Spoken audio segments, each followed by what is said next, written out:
So let me know when you're ready, Sherry. Are we on? Okay. May we resume the meeting, please? And the next item on the agenda is no less complex, and that is the latest report on the soil processing recycling permit, and particularly the history thereof. And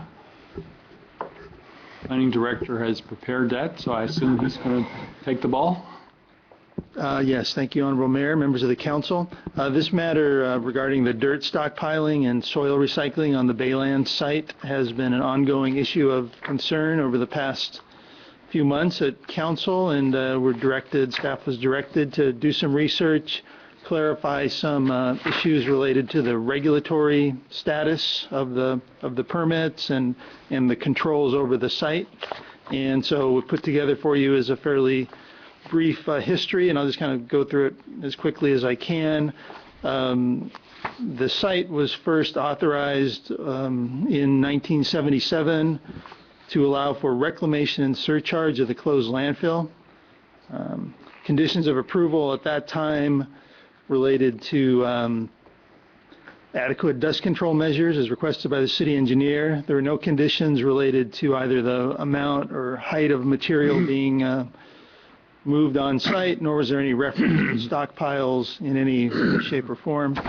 The next iteration of the permit authorization was in 1983, and it was again characterized as continued reclamation of landfill property, and clearly specified that stockpiling incidental to reclamation was a permitted activity. At first, this permit first introduced site earthwork specifications, which were prepared by the applicant at the time to serve as kind of the engineering control over the site, and those included a 25-foot stockpile height, a 25-foot high stockpile limit for loose material cleared from the site. Did not include a stockpile height limit for imported fill. There are a number of proceedings to revoke that use permit over time. It was initiated by the city. Their grounds for revocation were identified as dust generation, lack of compliance with operational conditions, and visual concerns, among other. At that point in time, a 25-foot height limit was imposed as a dust control mitigation measure. So that was the first time that the 25-foot high stockpile limit was identified as a requirement of the city, and it was imposed for dust control. Specifically, the record reflected there were concerns that if the piles exceeded 25 feet, the operators were not able to provide get water onto the dust pile or the pile, so it was generating more dust. So the 25-foot height limit was seen as adequate for allowing for dust control of the site. Then the permit was extended into 1997, and this was the first permit that recognized stockpiling of soil and sand for resale as a permitted use, while still recognizing the function of preparing the site for long-range development. The stockpile limit condition carried forward to the wording of the materials may be stockpiled no higher than 25 feet above ground level. And there was really not a lot of discussion in that particular permit iteration regarding the stockpile heights. That was not an issue of concern at the time. Then the current permit, UP 803, was approved in 2004, and it retained the same stockpile height language with a slight modification. It referenced 25 feet above surrounding grade. So the word surrounding grade was added in the condition of approval at that particular point in time. Since that time, the use permit, an extension request was made in a timely manner in 2007 in recognition of a number of the site management issues that have occurred over time. That permit has been put on hold to allow for a much more robust operational plan to be developed. There was certain informational requests that the previous operator was not able to provide to the city to our satisfaction. The property owner ultimately found a different operator, a new operator, who went through the process of developing an operations plan.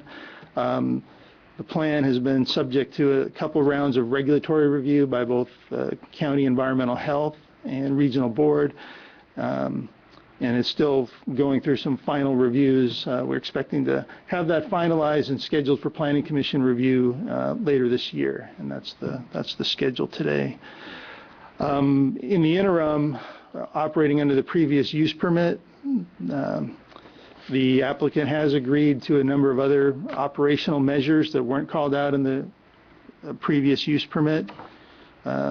These included having the city have a compliance audit performed by an independent consultant to evaluate this facility's soil testing procedures and intake procedures to ensure that fundamentally the material being brought onto that site qualified and constituted clean fill at the time.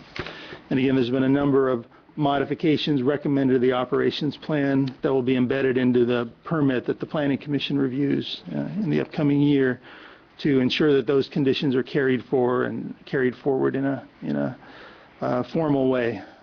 Right now, they're not formally part of the conditions of approval to require this kind of testing and certification. They've also been working with the Public Works Department on dust management issues, having an extra water truck available on site as needed to deal with dust generation. And they've also been working with the Regional Board with implementing a series of best management practices for stormwater, and that's an ongoing work in progress with the Regional Board. So that's kind of the regulatory environment. The other issue relates to the physical site changes over time, and again, it's clear that the elevations of the site have gone up substantially over time. You know, the first topographic data we had, which was pretty rough spot elevations associated with that 1977 permit, generally showed elevations in the 14 to 18 foot range south of the channel and 20 to 29 feet north of the channel, so being the kind of the divider. And you know, over time, the site elevations have increased on the order of 30 to 50 feet. You'll find elevations out there now, you know, exceeding 60 feet in areas, in some spots exceeding 70 feet nowadays. So there's been a substantial increase in the height of the site, the site elevations over time. Definitely is the case. And you know, again, I'm trying to provide more context here in terms of not really getting into what the past management practices or regulatory management decisions were that were made in the city over the last 40 years of that site. They're really kind of looking forward to how the city might want to regulate this use as it continues over time, if it continues over time, and you know, to try to deal with some of these problems that have been occurring on an ongoing basis. And the first, you know, the question that has come up most directly to the council here is whether or not the 25-foot high stockpile limit has been exceeded. And I think we all recognize the site has gone up in elevation by well over 25 feet in the last 40 years. But given the basis for the stockpile limit that was established under the permit, it was a dust control measure. It was not an aesthetic measure. It was not tied to any sort of benchmark of a physical elevation or a fixed elevation. It's made it very clear that it was limited, the stockpile height was limited to 25 feet from surrounding grade, not existing grade, not from a fixed benchmark elevation. And in fact, the basis that a stockpile needed to be accessible by a watering truck, and it had to be less than 25 feet or 25 feet or less to be accessible from a watering truck, would further go against the argument that this was tied to some abstract benchmark. Because again, if it was tied to an abstract benchmark, the intent of the condition to allow for adequate water on a pile would not really, there'd be no relationship between an abstract benchmark and tying height to that versus the idea of a pile where someone could literally drive next to with a watering truck and get water to the height of a 25-foot pile. So we believe that the record is very clear that the 25-foot high stockpile limit relates to loose dirt material above a fixed level elevation. begs the question whether or not, again, was the intent that the site be allowed to be elevated over time? What the intent was, I wasn't here for those 40 years of permitting. All I can tell you is by looking at the record, there was no demonstration in the record of those 40 years of permit that was a regulatory requirement or a condition to tie the increase in elevation over time to that site. Again, through any of the renewals, there was never a mention made of trying to fix it to a fixed point in elevation.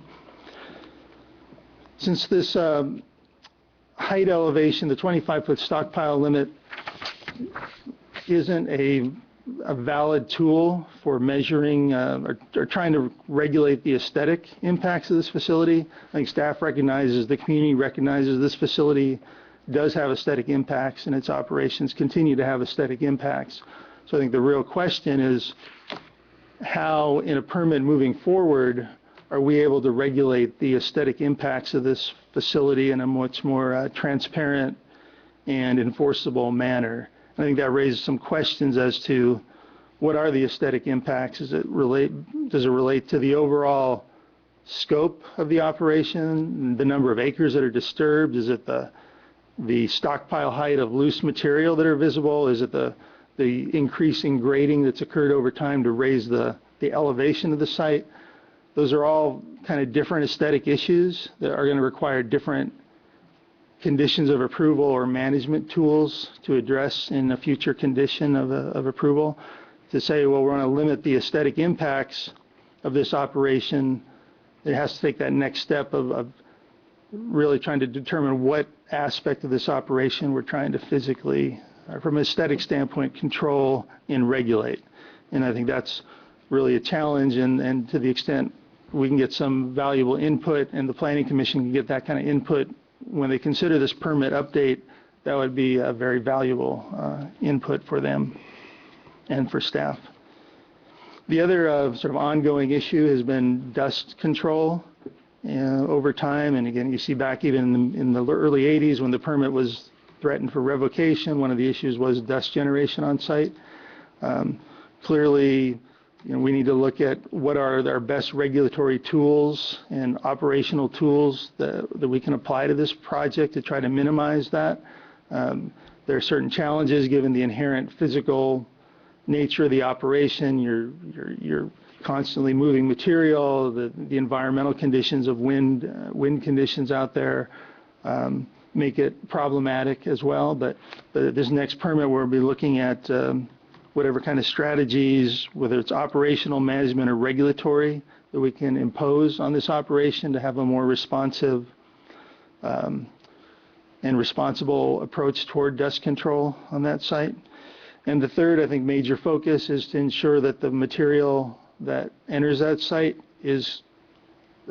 constitutes clean fill as defined, and that the city makes sure that the operator has an ongoing record of documenting that material, the source of that material, its testing, and that we maintain and continue an ongoing auditing procedure over time. The life of this permit, however many years it is that the city should have the full ability to be able to audit their records at any time and ensure that we can track the safety of the material that's entering that site. The last concern has been raised several times that somehow raising the elevations, as has occurred historically over the site, is somehow creating a new benchmark for future development, from which future development can be extended or applied. And that's not really the case. The city will control, like every other aspect of the development for the Baylands that gets approved, city will control the ultimate pad elevations, the building elevations for that site. So if there's material that's stockpiled at elevation 60 and the city's decision is to, that elevation should be 20 or 25, the developer will have to revise the plan to meet what the city approves. And whatever material's been put out there temporarily over the years has no limitation on the city's ability to regulate that. And you'll see that even the draft grading plan prepared by the applicant in conjunction with the specific plan that's reviewed in the environmental impact report substantially reduces proposes pad elevations on this portion of the site, which is the landfill only, substantially below what they are today currently in the field. So, you know, that's not really, the activity that's occurred out there on a temporary basis does not lock the city in any sort of final land use decisions or elevation decisions for that site in the future. With that, I just want to close and clarify that there are two operations that occur on the landfill portion of the Baylands. This report and all the information and the research we did related to the soil stockpiling and recycling facility called Bayland Soil Processing, or BSP. There's another operation called Brisbane Recycling, which is located at the north end of the site. That business operation primarily relates to recycling of construction materials such as concrete, asphalt, crushing, grinding, recycling of those kind of materials. The permit record here is not related to Brisbane Recycling.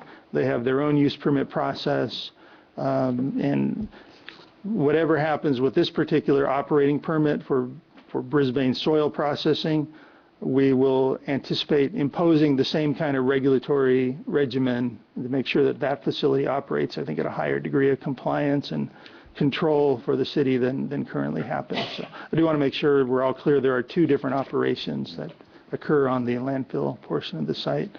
With that, I'd be glad to answer any questions the council might have. I think I had a couple of questions that were directed to the city attorney. I wonder if you would please respond to them.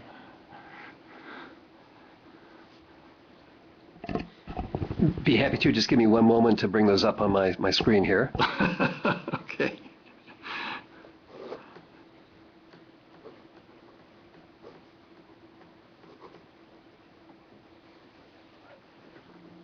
What were the questions? He'll tell us. Oh, okay.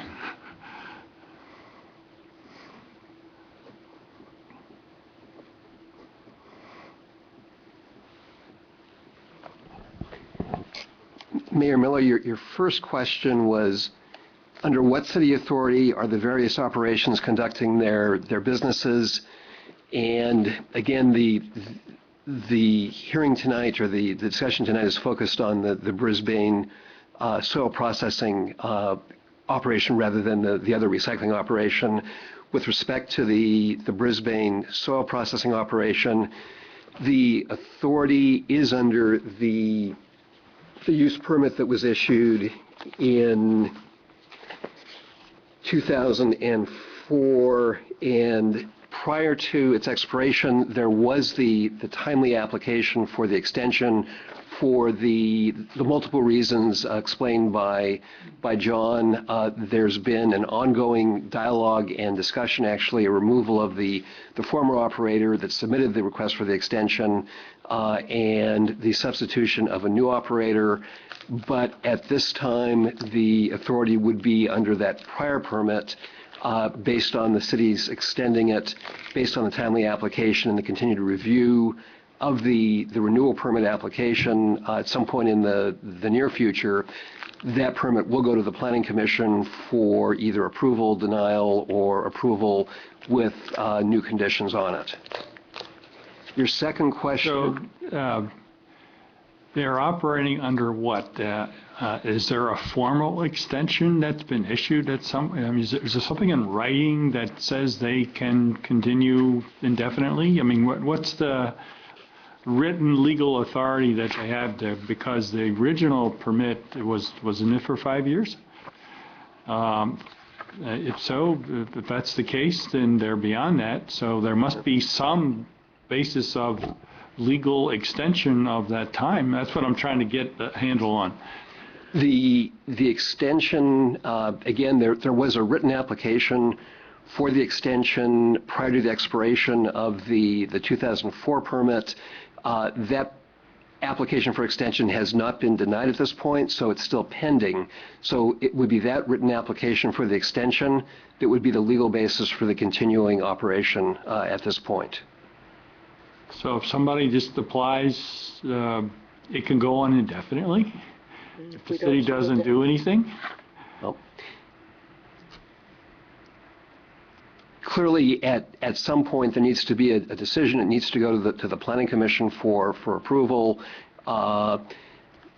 There were a number of reasons that were the basis for the lengthy extension. I believe that the city required a number of studies, of reviews that were actually not required by the original permit. I wouldn't disagree that the extension is lengthy and it needs to be brought to a conclusion very, very quickly. I think, again, looking forward, if there is an extension request, then action should be taken fairly expeditiously rather than allowing it to continue. But in this particular case, the city has not taken action to deny the permit and would need to do so to terminate the use. Okay, so these processes don't have any sunset? I mean, it's up to the city to decide when they want to get around to dealing with a new permit? That's what I'm trying to get at. Yeah, effectively that's correct. I mean, the city in this particular instance, through the ongoing dialogue and process, has not terminated the permit, and it does continue. The city, in its discretion, has continued the ability to operate under the existing permit, pending, again, either the ultimate denial, approval, or modification of the use permit. Okay, got it.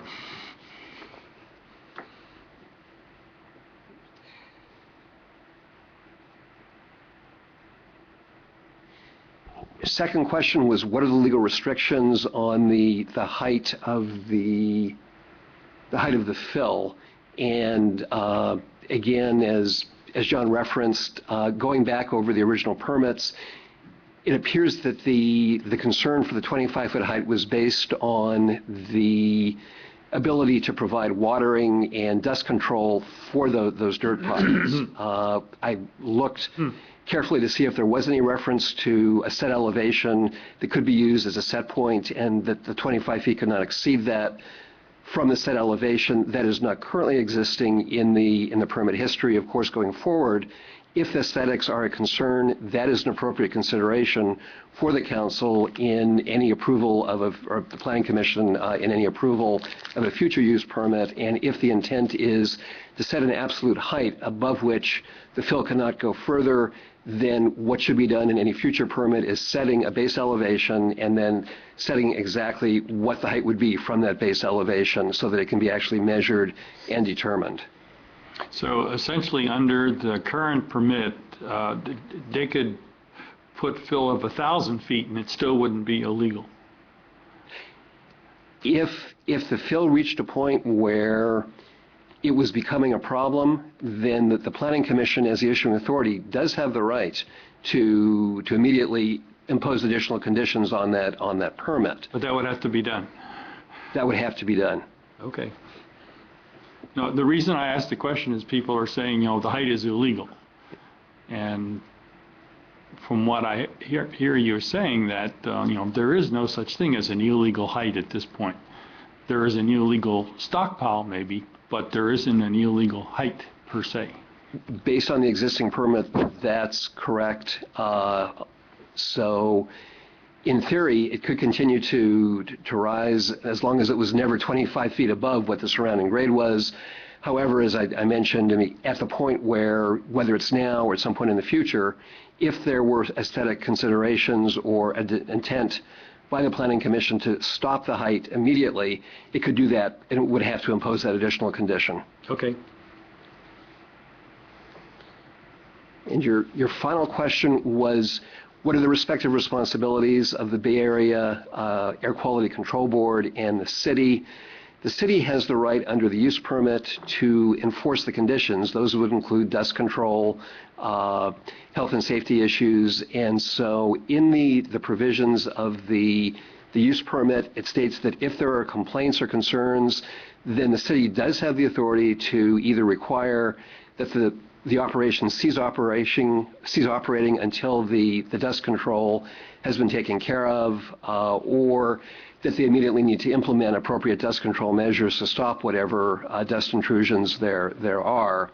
That is a separate authority and somewhat overlapping with the authority of the Bay Area Air Quality Control District, which is involved with health and safety issues, and independently, based on its regulations, if there's a complaint, it can come out and cite the operator for violation of the air quality standards, and that would be pursued through the BOCMED process separately from the city. There's nothing that would prevent both the city and BOCMED from taking the appropriate action if there was dust that was becoming a problem on the site.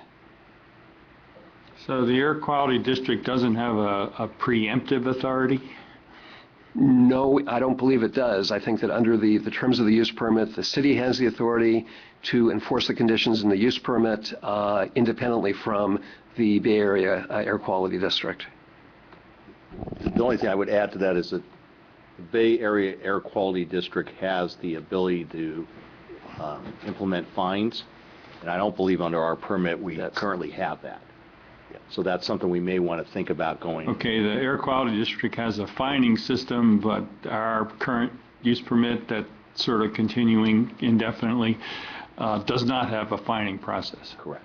We have a shutdown. You can shut them down, but right. You can do that, right? And I want to put in the context that the shutting them down has been event driven. So in other words, it's been to shut them down for a couple hours at a period of time when the wind is up or something of that nature.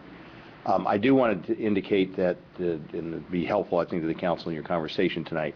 Both myself and the Public Works Director did have an opportunity to talk to the Bay Area Air Quality Management District today. They kind of walked me through, I guess, a couple different processes they have in terms of dust mitigation, dust abatement. Basically, their process is through the California Health and Safety Code, and that they can apply fines to businesses who are operating and causing public nuisances, which basically this would be.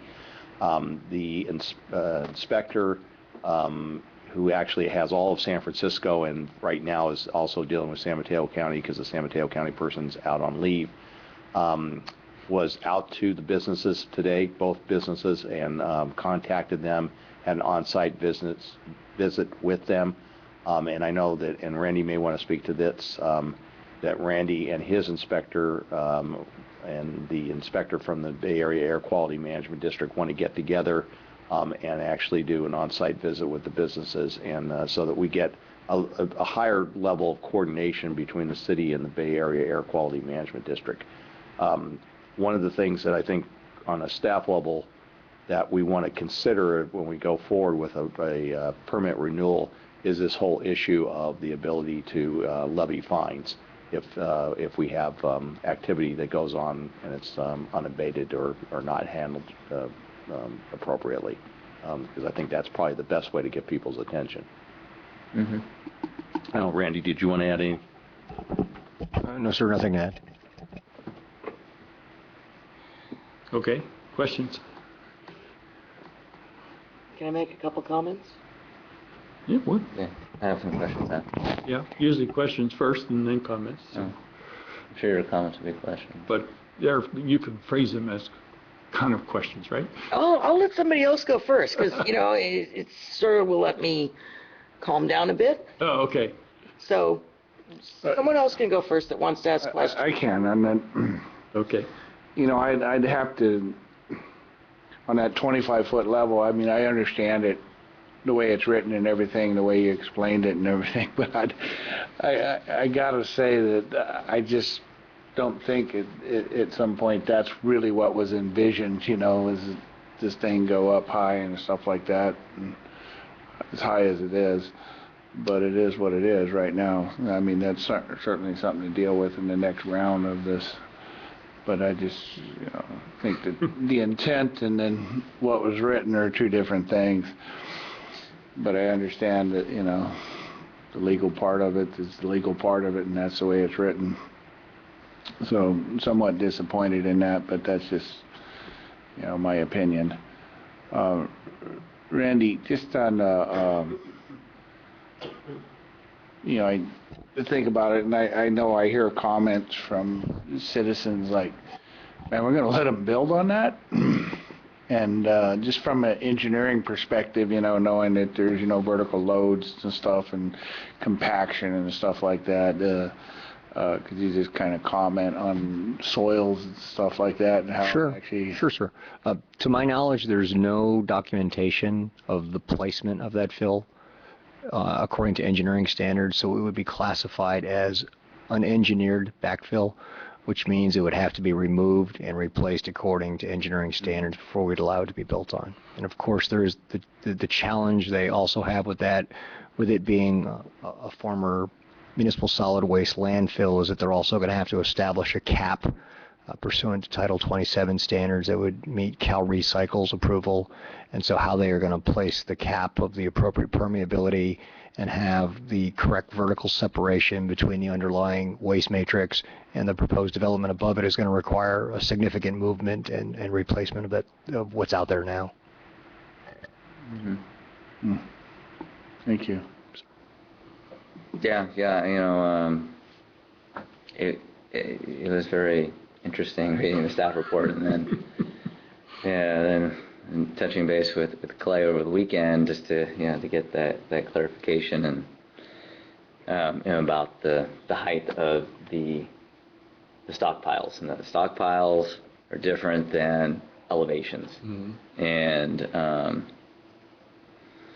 And so, I think you did a great job of kind of walking us through it, John, and not only just explaining it, but just also kind of kind of like sharing your kind of your feelings about like, well, hey, this is something that happened in the past, and we definitely don't want to make those, to continue that kind of mistake or just misunderstanding of what we would allow out there. But of course, then, people are also concerned about, what the future will have out in the Baylands. And I'm glad you brought up that question, Clark, because, the site has not been capped properly, and that the soil that's out there is just soil on top of the garbage, and it will need to be properly mitigated, but it hasn't been done yet. John talked about the elevations, and the elevations that to build that are coming from UPC's plan. Those elevations are based on sea level, right, John? I mean, so you can't really look at the stockpiles out there, and use that as a reference. You have to look at sea level, and then we're looking at 20 to 25 feet in the north and 30 to 40 in the south. For me, this whole issue really centers around dust. Though the heights of the soil is alarming, I have to be honest, this wasn't, a top priority for me on my radar screen. But when I saw video footage of the dust that was coming off of the mountain, then that really concerned me. And it's like, okay, we need more appropriate measures in place to make sure that it's safe for everyone. And so, you talked about some alternative dust control measures. Can you put tarps over some of these mounds that, to control dust, or what are some other measures that we might be able to entertain? Well, I think that there's probably a variety of different strategies that we can try to implement. I mean, I think the most important one is getting the attention of the operators. And I do believe they, they're certainly aware of the issue, and I think they do try, but they often, the situation gets away from them for whatever reason. So I think that what we really have to have is a dialogue with the property owner, with the operators, with the city, and with Bay Area Air Quality Management District to come up with the best practices and the best strategies we can to try to mitigate this. It's a windy site, and that's, unfortunately the reality that they've got to deal with. Mm-hmm. And, that's not an excuse for having dust fly off of it. So, Yeah. I think our thought was that maybe that this would get referred back to a council subcommittee to work with staff, and then we'll, like I said, we had a good conversation with Bay Area Air Quality today, and I think that's a good first step or next step in this process. And I do want to say that our inspector has been out there on multiple occasions, and Randy's been out there on multiple occasions, and our police department responds when there's, the calls come in at odd hours or something. So I mean, it's definitely, not new news to them, nor is it something that we take lightly. And it's a challenge to get our arms around. But I think that the issue has been exacerbated in the last 6 months because the amount of dirt that's come out there. Mm-hmm. And of course that's a whole different issue that we got to talk about. But in the meantime, the dust management is something that's inexcusable for it not to be dealt with appropriately on a day-to-day basis. Yes, and I mean, this operation has been, or particular use, I should say, has been going on, for quite some time, 40 years almost. And of course, now we're at the process of the draft EIR and looking at changing the uses at the site in the future. But of course, we don't know how long that process is going to be, and we could be moving dirt around for quite a few years. What triggers some kind of environmental study in regards to a use like that? Okay, I mean, and I don't, okay. Again, historically, that use has operated on the basis of a categorical exemption from CEQA. Okay. In the previous permits that were issued. The anticipation was with this renewal that there would be an environmental document prepared, whether it's a mitigated negative deck or what have you. That would be something the Planning Commission would have to decide when they actually consider the approval action, but we were not anticipating moving forward as past practice with the categorical exemption. Okay. All right, thank you for that. Those are all the questions I have. Okay. Now, Mr. Mayor. All right, Terry?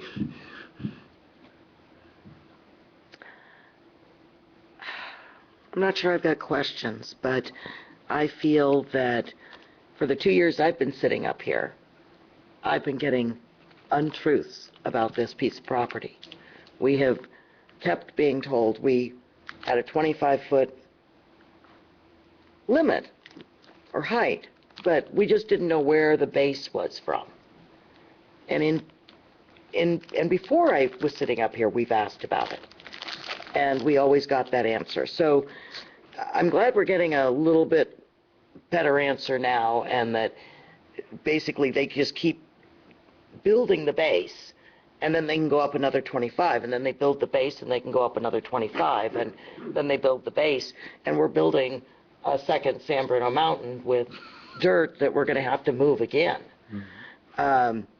And I feel violated by this finding this out now, because we should have known about this and shouldn't have gotten those kind of answers to our questions about how big can the pile be until tonight. And it brings up that if they're bringing it up to grade for, and then can go up higher again for their pile, it goes to show that we should have a grading ordinance out on the flat areas. I talked with staff on why we wouldn't need grading permits and hearings on grading in our flat areas, like the Baylands, and because who would want to build a pile? Well, we've got a pile going there, and we haven't issued a permit to change the grade. They get to do it because they keep getting go up. And I think that shows why we do need, even for a flat piece of dirt or parcel, why we need regulations for those things, so this doesn't happen again. And I hope it doesn't happen again, that we don't know where we can go with things and what height. And I've seen some of the dust mitigation and things that they do on other huge long-term storage of sawdust or dirt and rocks and things, and they sprinkler it, they cover it with chain link fencing, they put sprinklers up there, and they run them 24 hours a day. And that's what you see up on those piles that I've seen in other states and in other areas. And it's big and ugly, and you're stuck with that pile for a long time. So I'm really appalled that we have this and that we didn't know what we really had. And I certainly hope, I know tonight's not the night, but we've got 70 feet of dirt places there. And I'm just appalled that we let this happen. Every day driving down the highway, you could call the AAQMD and have a complaint for what you see blowing off that site. And I just don't understand how we have let it get this far with this little oversight and with this just coming to light now. It's sad. And I'm glad to know that those aren't the heights that the plan for the Baylands is going to be, and that they're going to have to move it all. But it also bothers me that they're going to have to move it all. And that we've had people come and complain about their views that, they can't see out to the bay anymore.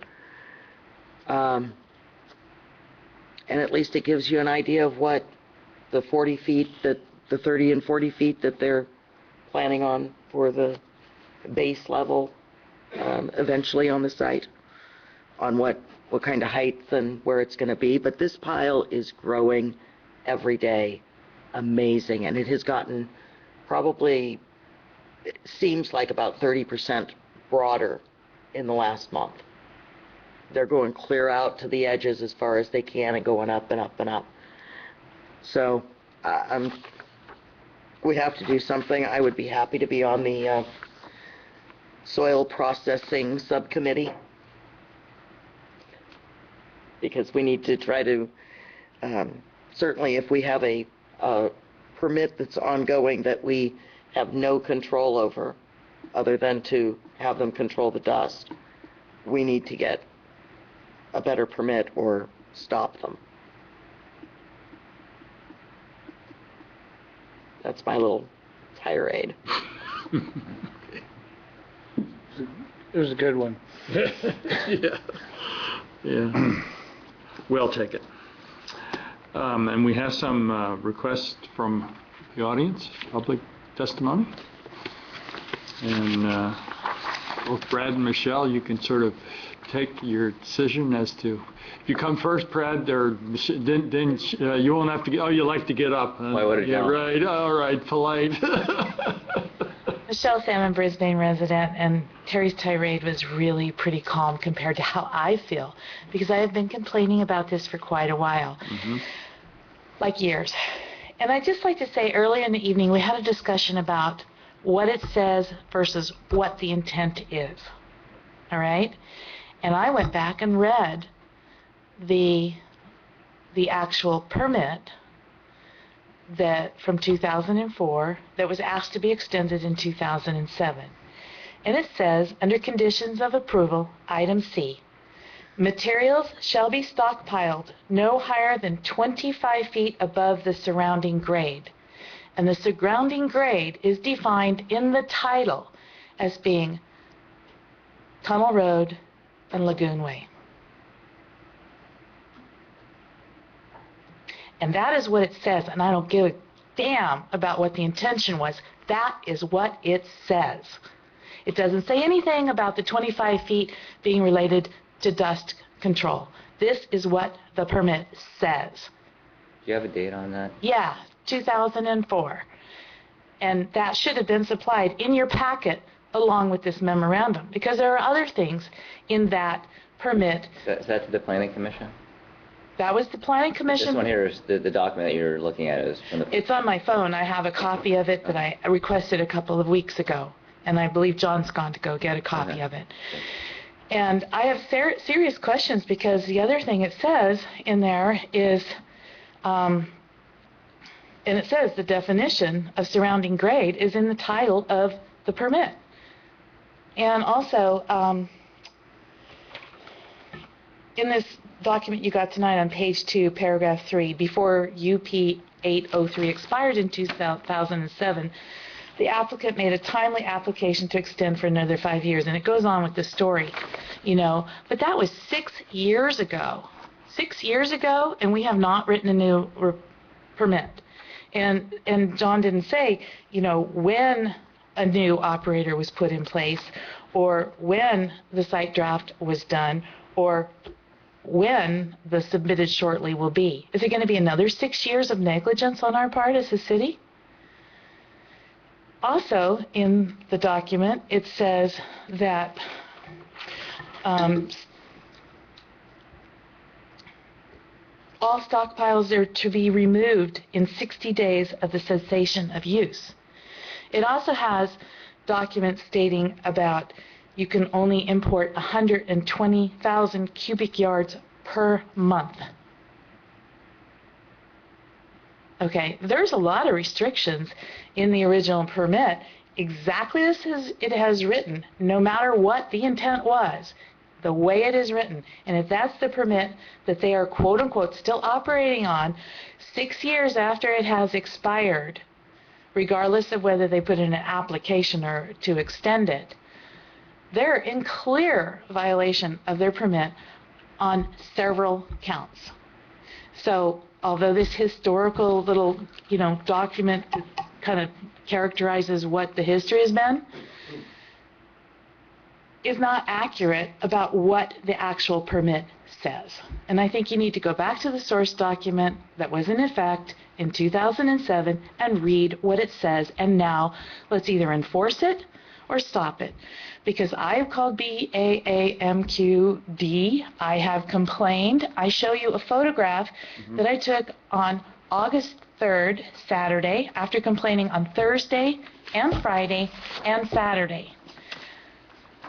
The representative who was substituting for the person that was on vacation called me back on Monday morning, clear, foggy, calm Monday morning, and said, I'm at the soils processing plant and they seem to have everything under control. And yet you look at Brad's pictures that were taken on the 14th, does that look like it's under control to you? No, it has not ever been under control. On a windy day, it blows dust all over the place. Big surprise. I have stood up here and said this several times over the last several years. So now you believe somebody else who brings a picture and my own pictures? But I told you the dust was blowing so thick over the highway, I could taste it. So, you know, and John even said, you know, temporarily over the years. Temporarily over the years. You know, we're going to be living with temporarily for a really long time. And what if there are no buildings? What if, God forbid, you guys don't approve any buildings being built there once you've reviewed the EIR? Then what happens to all the dirt? It just sits there? It's 70, 80, 90, 100, 1,000 feet, when it really is only supposed to be 25 feet above the surrounding grade, defined as Lagoon Way and Tunnel Road in the document itself, in the title of the document itself.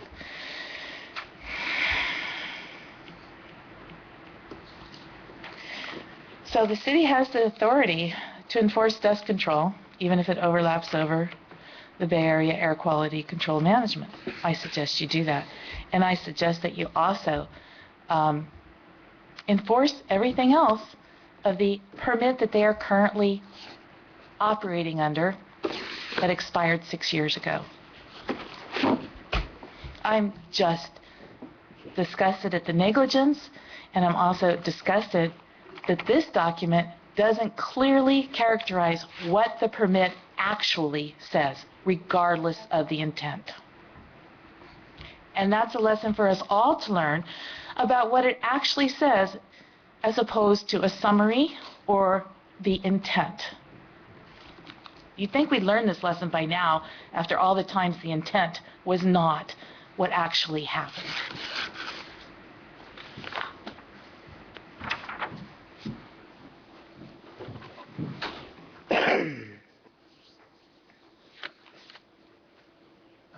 Once again, Brad Block, Brisbane resident. So, first of all, thank you, everyone, for the questions that you've asked already of your staff and your attorney. It shows that you have taken this under consideration and taken steps to figure out what's really happening here. I guess wanted to maybe at this point reiterate now what Michelle said, but this was clearly not a permit to create a mountain. At no point was the intent to create a mountain, and in fact, I believe the permit, as it was originally written, qualified for a CEQA exemption on the basis of this 25-foot height limit from surrounding grade. And as any landscape architect or any planner will tell you, when you have a permit for a site, the surrounding grade does not include the site itself. It includes the surrounding area. Okay, that's what it means. So the continued CEQA exemption, again, this is predicated on this 25-foot height limit. If the applicant were to go and now apply for something higher than that, presumably that would have to be revisited. It's my opinion, if you want to create a mountain, you probably do need to have an environmental impact report prepared. So, I guess I would just close, again, thank you for your work here. Wondering when we will expect the site to be brought back into compliance, if there's any idea on schedule or time frame. Thank you. Thank you.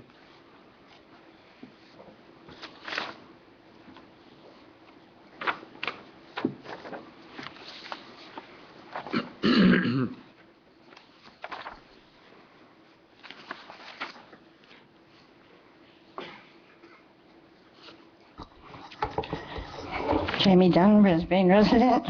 You know what I've been doing tonight. I haven't been here, but I've been here. When George Moscone and Harvey Milk were murdered, and we marched down Market Street, there were people along the way who spoke to us, who cried to us, who hollered to us, but one man stuck out, and he said, "Where is your anger? Where is your anger?" That we have a council person that has to say, my little tirade, oh no, that's not a tirade. We can show you a tirade. We can recall the whole council if the council doesn't do what the city wants. That's a tirade.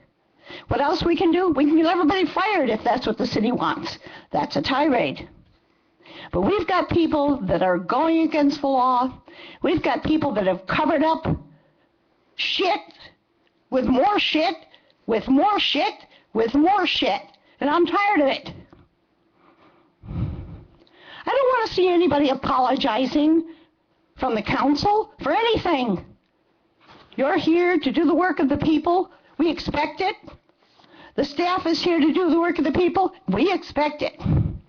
And you should be angry. You should be angry that this is happening. You should be angry that there are people from the community who have to come and do this damn job because it's not being done. It's not being done by you or by the staff. Who is not doing this job, and why is it not being done? And why are they getting away with this? And we all know what a bunch of baloney this is. We're all very aware of this baloney. We see it, we hate it, but we look to you to stand up and do something about it. Years ago, Mr. Lentz, I said, who will speak for the people? I asked every council person, and you said, I will. Well, where are you? Let's find out now. I am angry. If you're not angry, I am angry. And you know what? There are a lot of people out there that are as angry as I am. And something's going to happen. That anger is going to boil up. We don't expect council people to have to do the very nice talking, trying to appease people, trying not to offend. Forget it. They've screwed us royally. We're not taking it anymore. It's about time. We had some real strength.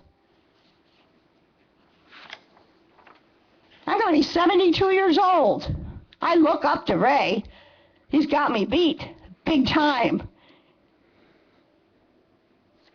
But I know what anger's about, and I feel it. And I've been watching this for 25 years, and I can't believe how people can pile shit upon shit upon shit upon shit, and we still look at it and say, well, we don't have the permits, and the permit says this, and then we look back in 1994 plan, it says this, and then there was this permit. Oh, come on.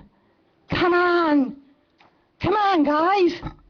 Let's put it together. Don't have people sitting out there like I was at home watching this and saying, where is your anger? You should have anger. We're being screwed as a city. We can't take it anymore.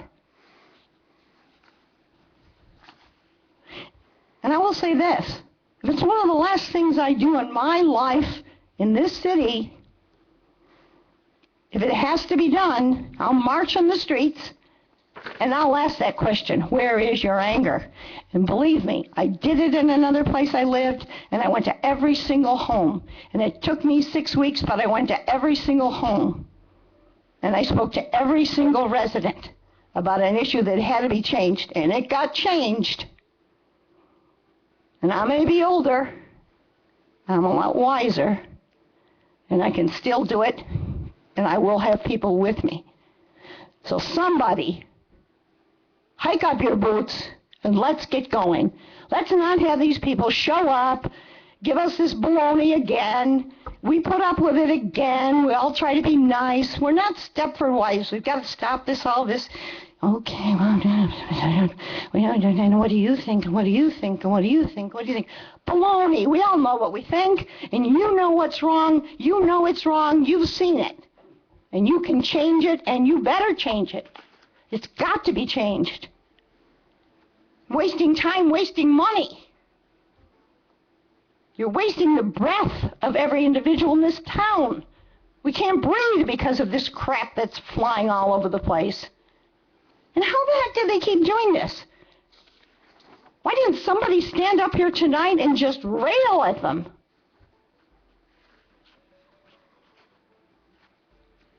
I would have. Because I don't like an untruth.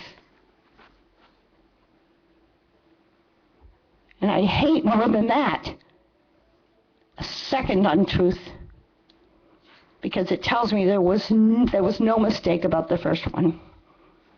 And we've had years of this. Come on now. Somebody get some guts.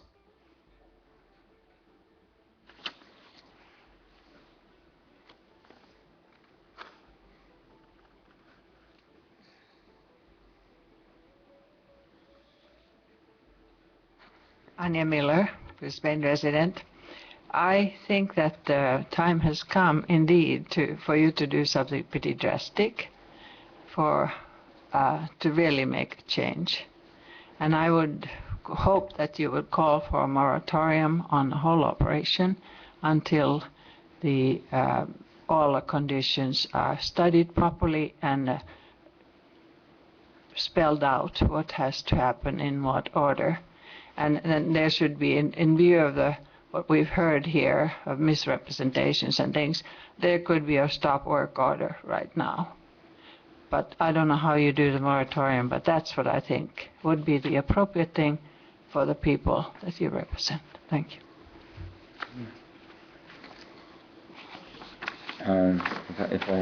Sure. So I quickly scanned through this conditions of approval. So I'm not finding that baseline. So I don't know where you got that information. And let me just say, I know that people are angry about this issue, and and the best way to handle an issue is to understand all of the facts and stay cool about it. Because I'm not talking to you, okay? And so we don't know all the information. We're getting it, and Terry's anger. I'm feeling it too, but I also have to take responsibility for myself, because Michelle did come before the council and she has raised the issue, and we should have dug a little bit deeper into this. But I think this council is fully committed to making things right, and so but we need all the information first, and I don't think we're there yet. So there's a page missing, which is the actual document on the front of this that has the title that says Tunnel Road in the Greenway. Michelle, you should.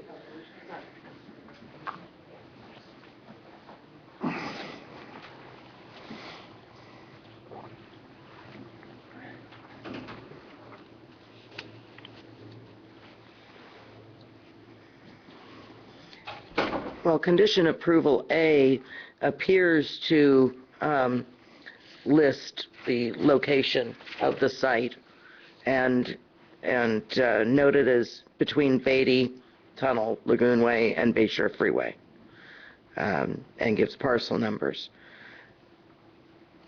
Yeah, but it doesn't say anything about the baseline, and not that I'm trying to find anything that says, okay, yeah, well, it's justifiable. I mean, I think.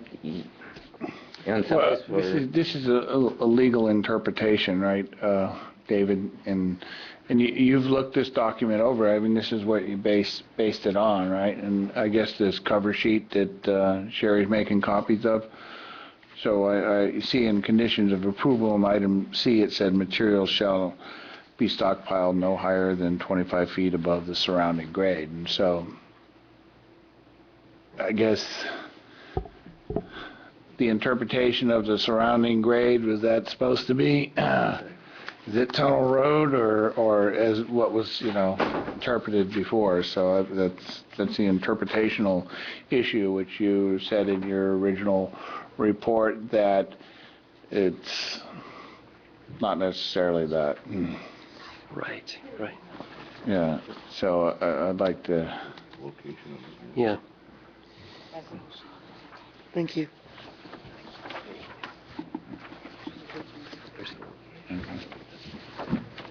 Thanks. Resolution goes on. Okay. Where the boundaries. Right. Yeah.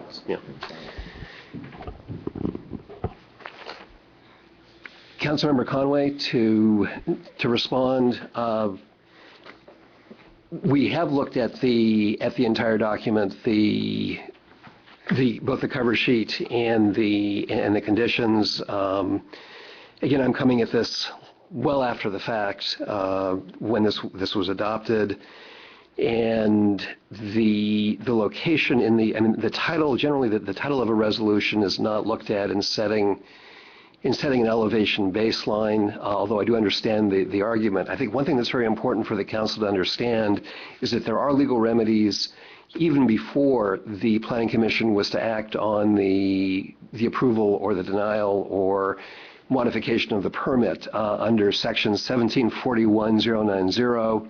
The Planning Commission does maintain continuing jurisdiction over the use permit, and so if there is a concern either on the Planning Commission's own initiative or in response to an application or request to modify or delete any conditions of the permit or impose any new conditions to preserve the public health, safety, and welfare, the Planning Commission does have the ability to do that very quickly. It would have to schedule a hearing under the provisions of the zoning code, but it would not have to wait until it actually considered whether to grant or to continue the permit for another 5 years. There also is a provision for revocation of an interim use permit, again, upon failing to comply with any of the conditions. That would also require a hearing. So there are legal options. My concern, of course, is simply that the city comply with and follow whatever the legal standards are and the legal process for addressing the concerns that it has about the use permit. May I ask a question, staff?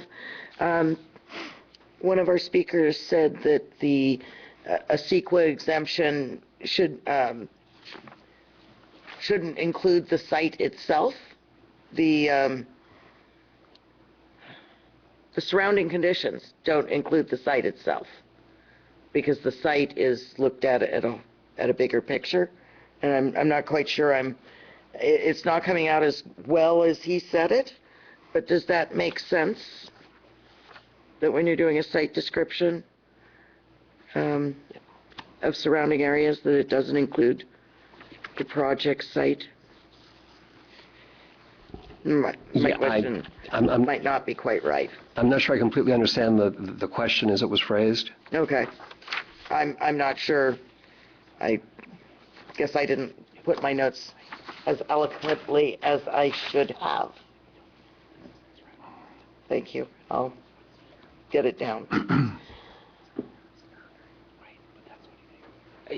Yeah, I mean, it seems that we have not established that baseline, and there isn't any documentation here that says that's the case. I'm reading it, and I don't see it. It says surrounding. That means it surrounds the site. I know. Again, I'm looking at this thing. It doesn't reach that threshold for me. That's your interpretation. But what we have to do is move forward. I mean, we got, again, I think we're committed to making it right. And so, forming the subcommittee to make that happen is the appropriate response. And then getting staff and the different agencies to work with the subcommittee and come up with just for clarification on that, there actually has been a subcommittee, and we have met, and that's what generated this document and a whole bunch of other questions, many of which have not even been brought up yet, because we're just looking at an aspect of the problem, and it's a huge problem, and this is just an aspect of it actually. And actually Clark and I were the subcommittee, and we did meet, raised a whole lot of questions. That's why we got the staff report and started addressing these things.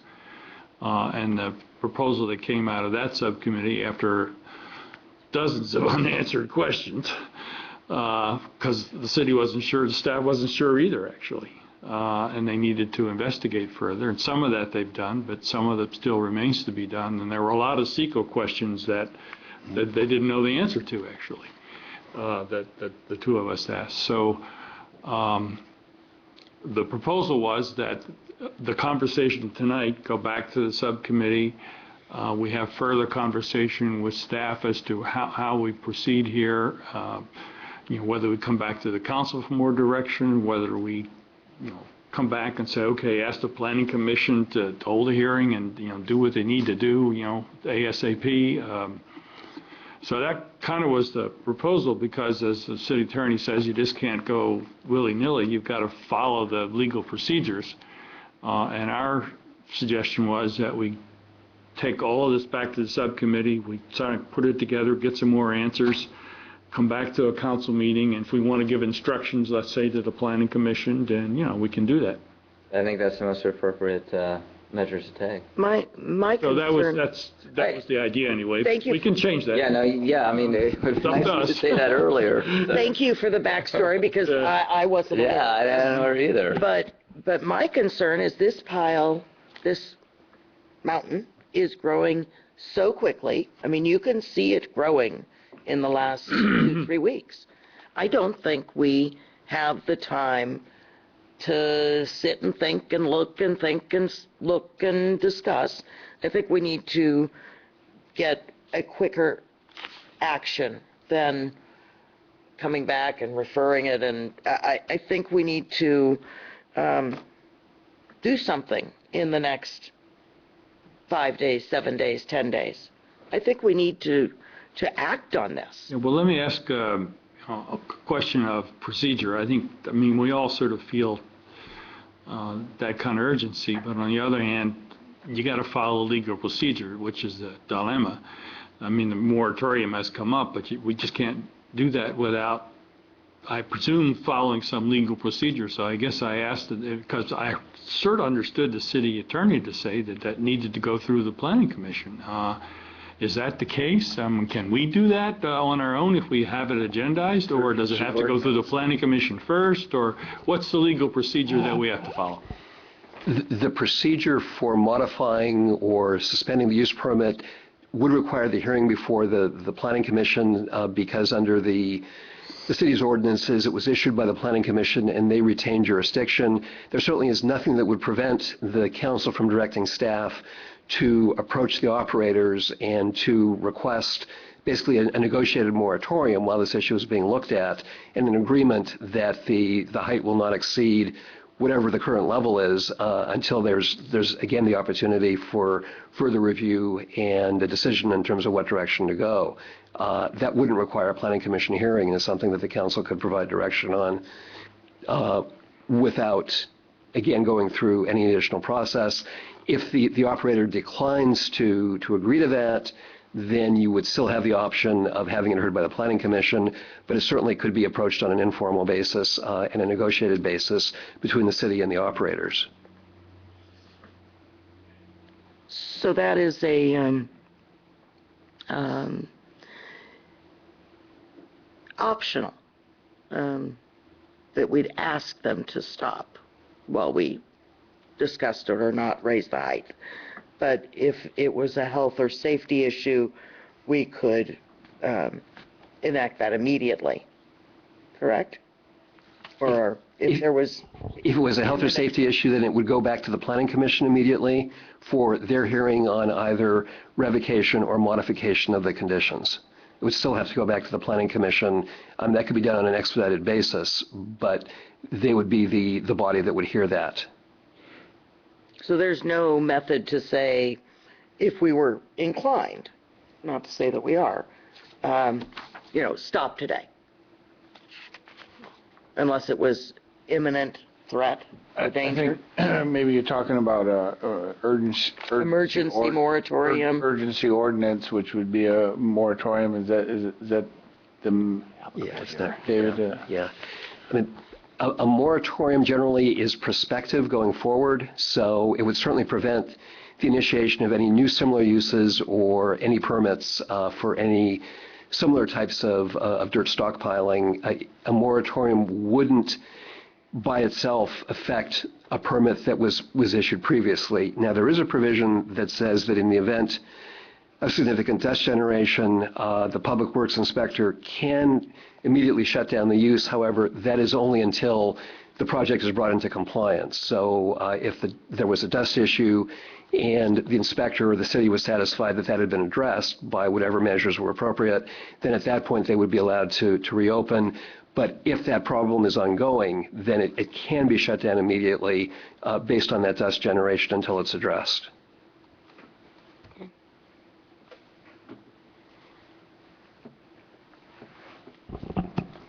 So the city manager is going to come up with a very creative solution to this dilemma here. So I should probably interfere. Well, I think you oversold my thought process.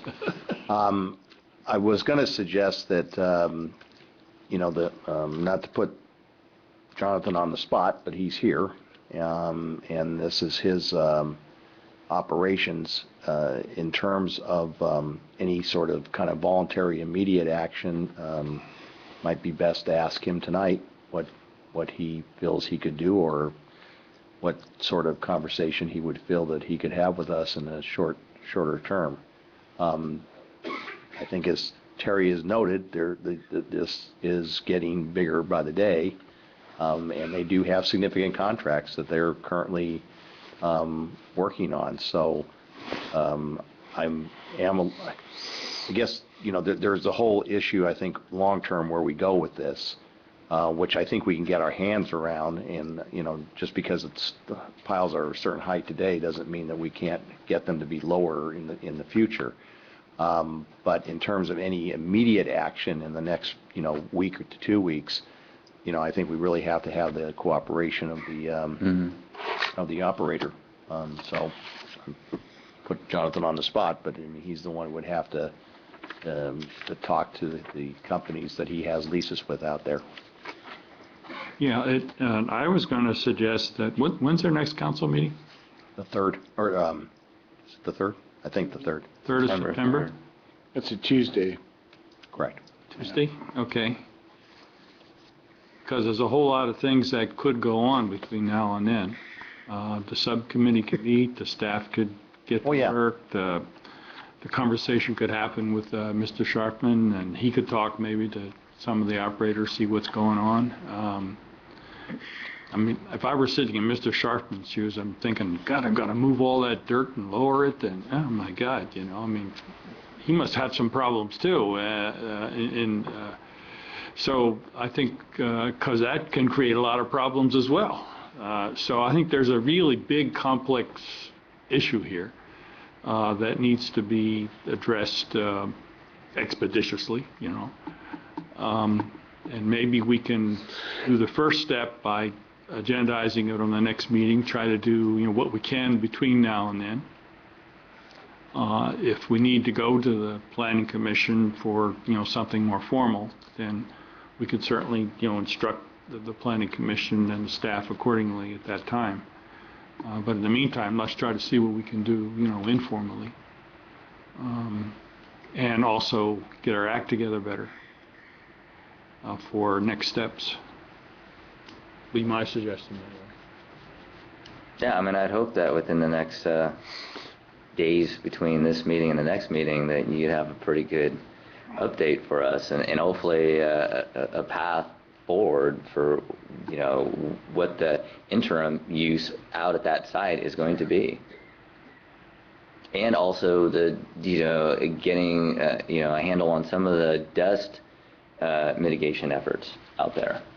So yeah, let's hear it from Jonathan. Yeah, if he wants to.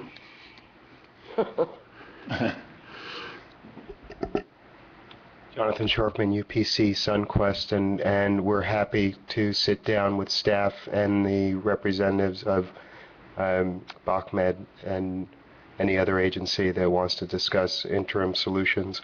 We also, as before, remain committed to living within whatever conditions of approval on any permit that you issue or that you extend for our site.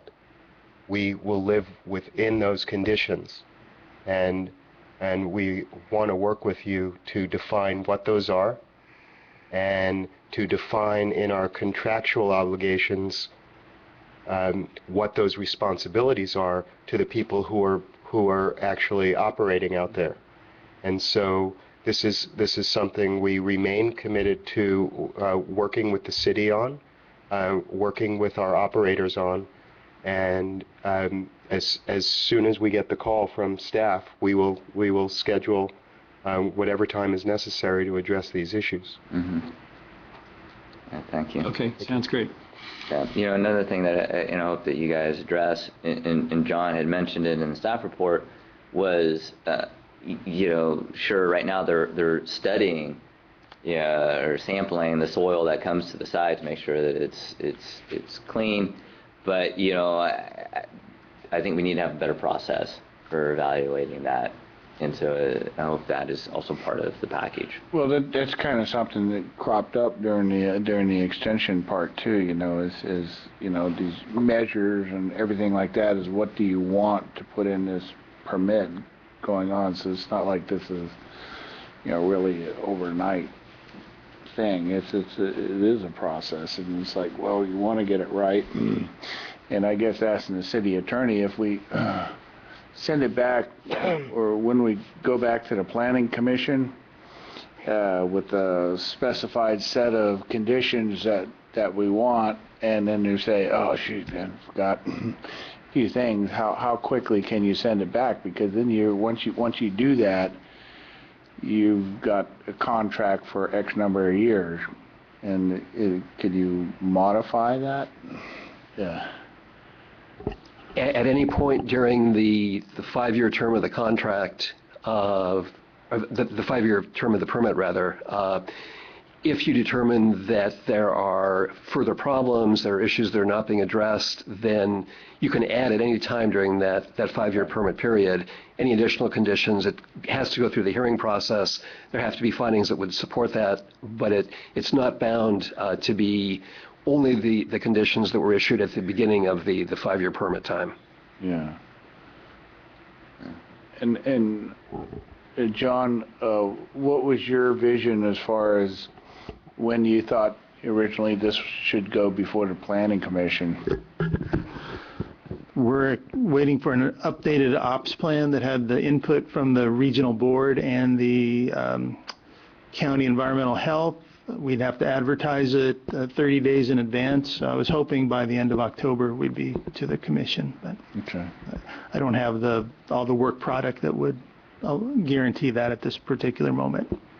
Okay. So this is in In the interim, I mean, we could work out an agreement with the property owner, or with the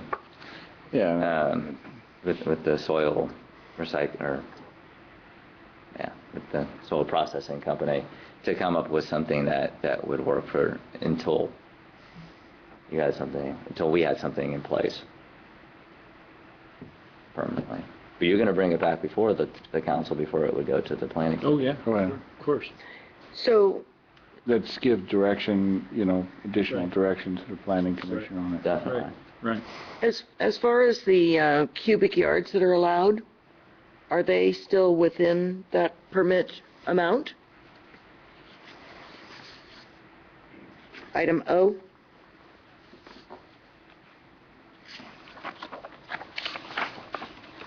How many trucks is that per month? It depends whether it's a 10-wheel or an end-up, ma'am. Catching me a little bit off guard because I don't have the records in front of me, but I don't recall the Bayland soil processing operation ever having a month when their import exceeded that. That's a lot of dirt. The current, 120,000. Yeah. There's a lot of dirt. the mountain's growing pretty damn quick. Yeah, no. I mean, it's fresh soil and it's coming in very quick. I don't have a thought process to correlate that to. 120,000 is a lot of yardage, ma'am. I think the last report I have for BSP was for June, and that showed 90,000 yards, I think, of import for that month. Yeah. So that's something we could bring back at our next meeting, I think, some We can data. check that Right? out, yeah. Sure, I could bring back the data, yes, sir. So we're going to have an updated report on this in 2 weeks? September 3rd, Third. is it? Yeah. Whatever that works out to be. Okay. Okay, we can do that, right? Okay, great. Now we got a time problem. According to my watch, it's 25 after 11. And we For didn't sure, even like, extend the heated meeting. And we have the whole A, B, C, D under new business, and Mr. Mayor? Mitch has been here all evening, and I have a suggestion to make. I don't know, maybe, let's see if they're consistent. Well, I think items A and B could go fairly quickly. And then item C, I do have the consultant who did the report. Mr. Swig is here tonight. Ooh, okay. So I was thinking if we could do A, B, and C, and I'll buy Mitch lunch. I'll owe him lunch if we, 'cause I think that one may take a little bit more time. We could delay that to the September 3rd.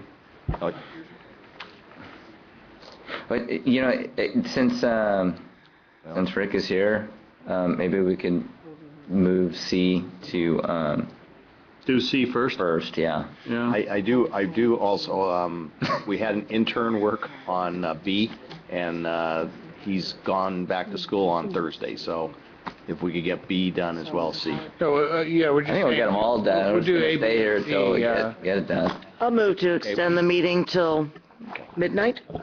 Second. Randy just told me that A is not time sensitive, so we could do B and C. Okay.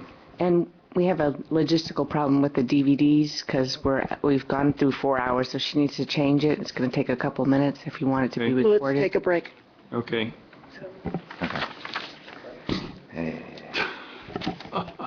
You want to vote on the extension to midnight? Okay, so are we still recording now, or not? We did. Oh, I thought she yeah, wanted to- you need to call the question. No, we're not recording. She has Yeah. to change the CD. Let's That's take the what- break and we'll. Yeah, so we'll do that after okay. If she's not You're recording. still rolling right now, so if you Still want rolling right now? the motion So- to Okay, the extend motion was to extend to midnight. Got a second. There's actually first and seconded. Call the All in question. favor, please say aye. Aye. Aye. Aye, okay. If you can finish it in 9 minutes, that's how much time's on a DVD. No, we're never gonna make 9 minutes yet. Not with this council, heck no. Now you're on to Change the DVD, yeah, right, yeah. So we don't need to do A. A is not time sensitive. Okay, So we could do B and C, okay. and then depending on how. Why don't we do C first, though, since I didn't realize he was here. Okay. And then we do, You want to do B after that? yeah, B after that. Economic Development Plan. And then, We're going to do. Oh, I'd say yes, but We're going to do C first, and then B, and then. Either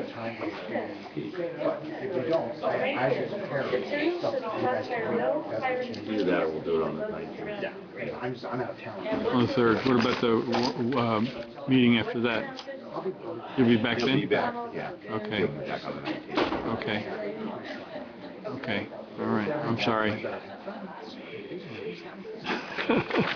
And we need to get that approval for me to be on a spur panel, too. Yeah. Thanks, Mitch.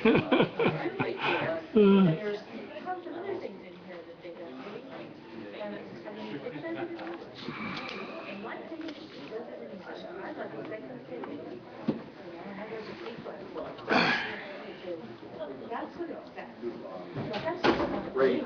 I'll ask Clark, are you available tomorrow afternoon?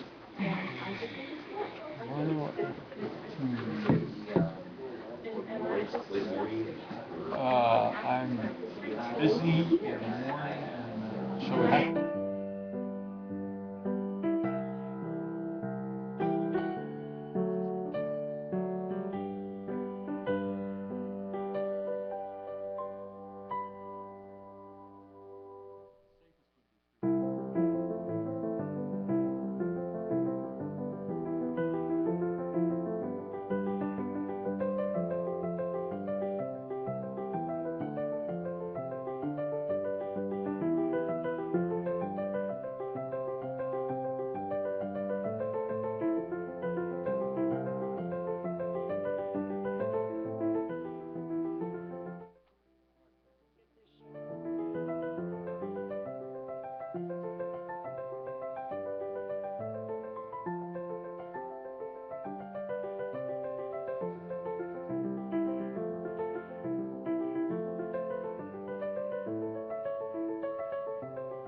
time to talk to Michelle, but oh well. I mean, I'm not really at fault for not putting it on the agenda, you know? You can't. Okay, so we resume, I should have put it on. TV is all back and functioning, and we're going to consider first the feasibility and market study for the Sierra Point Hotel. And I believe the gentleman is here to present that. I think we've seen you before. Yes, you have. Thank you for inviting me back. Hope I have the strength to get through this hour. I think we all share that. Yeah. So, as promised, I did my study, and I guess I can go to the bottom line. Sure. The bottom line is that at this point it would not be feasible or not be advisable to consider putting a hotel on that site at Sierra Point. If you did build that hotel at this point, you could probably fill it and watch it go bankrupt at the same time, which is kind of an interesting irony. And the issue is not necessarily the lack of demand, but the quality of that demand and the pricing of that demand, which would yield total revenue and pay for the bills, and give a reasonable return to any developer. And that's really the bottom line. This area. The irony is this area is including San Francisco, Brisbane, South San Francisco, the airport, both North and South airport areas. You will read in the headlines that it was a record year, and it is a record year. Unfortunately, again, that record year doesn't include room rates that will yield enough profit to make a new development feasible. Nor will it next year, nor will it the following year. And if I could look into my crystal ball, which is what I try to do when I do a feasibility study, I think somewhere between 2018 and 2020 it becomes reasonable. But again, my crystal ball doesn't allow to understand the economic ebbs and flows that go on in this world. So that's really the bottom line of the study. But I'd love to entertain questions, and then I could probably give you a more rounded view of it. But I would recommend that all of you, if you have not read it, simply read the summary of opinions. Summary of opinions really encapsulate the whole picture. Okay, I think we all have a couple of questions. See, Clark and Cliff, you were a part of this right from the beginning, right? Yeah, yeah. Did you want to weigh in on any of it? No, I'm sorry we got to this late, because I think would have really been good to have the full presentation from Rick, and I understand, this late in the hour, because I think, for the community to kind of really get a grasp that it's, this document is really educational, and I would consider it. Hopefully, I just wanted to ask staff if this is something that would be maybe to put into our general plan. Would it fit into the upcoming general plan EIR? Is it pertinent? Or John's not here to probably answer that. Or I know that it's probably definitely pertinent to discussions about a future development agreement out in Sierra Point. And we had a conversation the other night with the design subcommittee about the relevancy to it with regards to the design guidelines. So I know at least within those two documents, there's probably, if not, I don't know what you necessarily would adopt the study within the reports, but you would certainly use them to help influence your decision making within both of those. Sure. But I think probably what you're thinking, I'm guessing, is to get the study in some sort of a city document so that we don't lose it over time. It's like a background document. Yeah, which is a good point. So let me talk with John and staff about that. At least maybe like a technical appendices to, Right. to the general plan or something like that, yeah. Yeah, and, Okay. and Rick, I'm sure you'd probably kind of consider this a technical document. I mean, because it's very, very thorough, it's very good, actually, a lot of good information in here. And so how long do you, state that, okay, this is for this block of time, or? Or is it until, like you said in there, until it develops and? Well, I think the biggest point that I tried to make is that you to have a successful hotel development, you have to have your own really defined point of demand. Mm. And right now, I finished this document in June, and so we've had a summer. And without looking at any documents, I can tell you that the two hotels on Sierra Point have had their biggest summers in history. Why? Because there's no rooms left in San Francisco, and therefore that demand has compressed. But that demand doesn't belong to those two hotels. That demand is a coincidence of something else, which is San Francisco being sold out. So the point that is the most important is that any hotel that is developed out there to be successful must have demand that it owns. And that demand is going to come out of the development of the land which is currently vacant. It's also going to come out of the buildings out there that are currently mostly empty, if not mostly empty.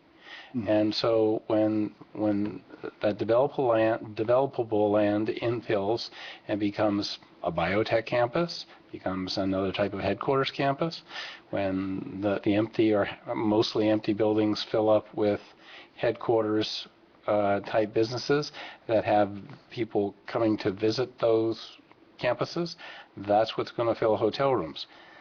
In the meantime, it's going to be borrowed demand. And it's going to be borrowed demand from compression out of San Francisco, because there are no hotels being built in San Francisco, nor will there be hotels coincidentally built in San Francisco of significance. There are two small projects being done, but 100 rooms or so, of significance before 2018 or 2020. And they are full now. It's a parallel situation. But the demand that's there now, it's coming out of San Francisco. It comes out of Oyster Point, but it isn't owned by Sierra Point. It's borrowed.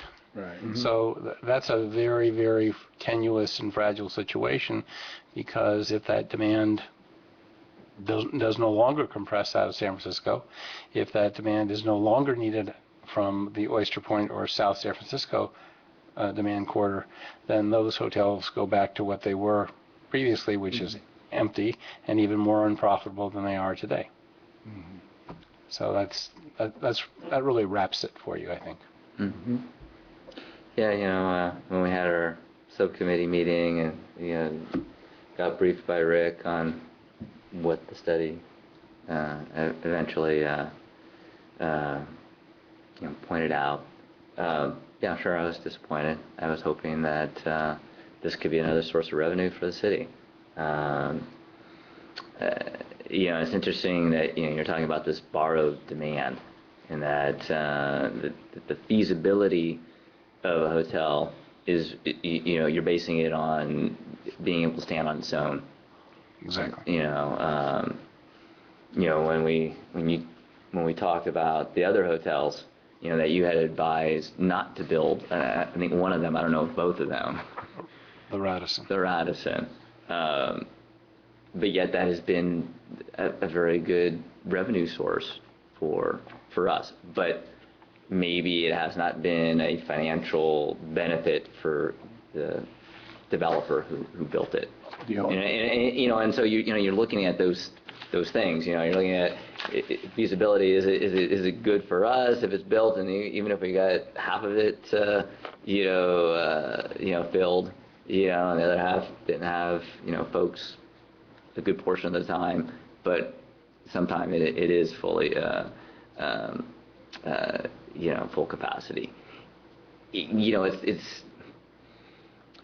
I mean, of course, you want there to be a win-win situation for everybody. And I think what you've done here is you stated, if you want to have that win-win situation, you have to do these things like get the other properties developed and filled. Not just built, but they have to be thriving. Then the hotel is the last piece of the potential puzzle. And even then, you're only recommending a 200-room hotel and not the 700-room hotel that has been appropriated for that site. And I think that's something that this council then will have to address. Okay, does 700 rooms make sense out there in the design guidelines? Probably not. So we need to, kind of look at that. But this information has been very helpful in kind of providing a reality check. So thank you for that. And I think also the thing is, what you make a very good point. For you, it's undoubtedly, if it was built tomorrow morning, it would be an immediate revenue source for the city of Brisbane. For the developer, not so good. And so in attracting developers or in attracting, even if you had a willing developer, in attracting the debt to enable that developer to build that hotel that they would stumble upon my same findings, whether done by myself or somebody else, and the lender would say, talk to somebody else until there was nobody to talk to, and you're not going to get it built anyway. Mm-hmm. So that's where, as a city, I absolutely understand. It's a great revenue source if built tomorrow. But there are other circumstances that fall into the mix financially. So that's where the car crash occurs. Mm-hmm. Terry, do you have any questions? No, not really. Very interesting report, and it would be a good revenue source for the city if it were feasible. Right, exactly. I have two minor little questions. Sure. Now, I understand the overall economic analysis makes perfect sense to me. It's depressing, but undoubtedly true. But there are two little things that when Sierra Point was first planned, people thought it would be great to have a hotel out there by the marina because that would be a big attraction. So my first question is, was that a silly thought? And the second thing is that developers for years have said, oh God, if we only had better freeway access, everything would be turned around. So, and that you mentioned that as well in your report. So my question is, those two little things, what's your response? Sure. The marina, the marina doesn't do you any good because there's 500 boats out there that have 500 beds in it. Think of it that way. So those folks aren't going to use your No, not as a users, but as a wonderful scenic attraction. Yeah, but like Sausalito, Yeah, but I'll use your Sausalito. Thank you for coming with Sausalito. If you turn around and stop facing the boats, you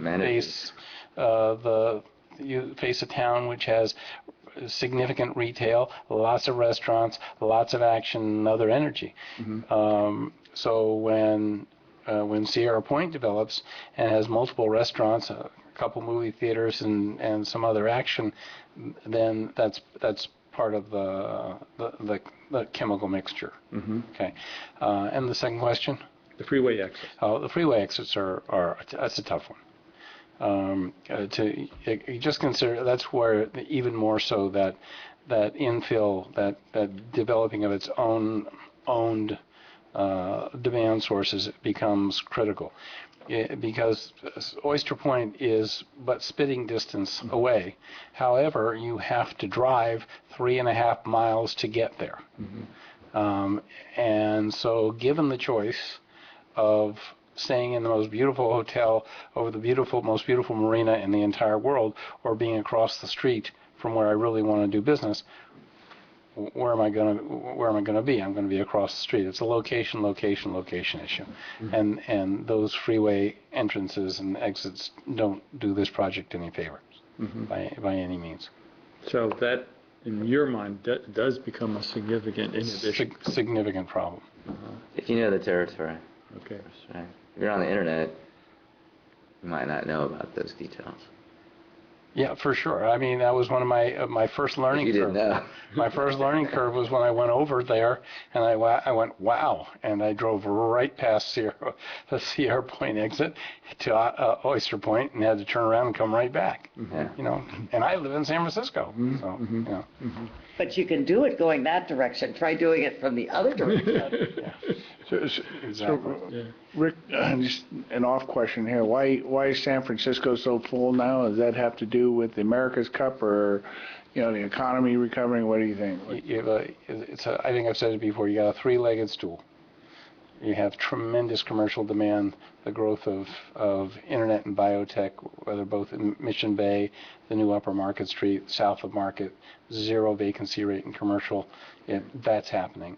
Convention business is at a peak, 900,000 room nights a year generated by convention business. In fact, Moscone can no longer handle the demand, which is creating an expansion So they're need. expanding, Right. And then third, tourism. The economy's back.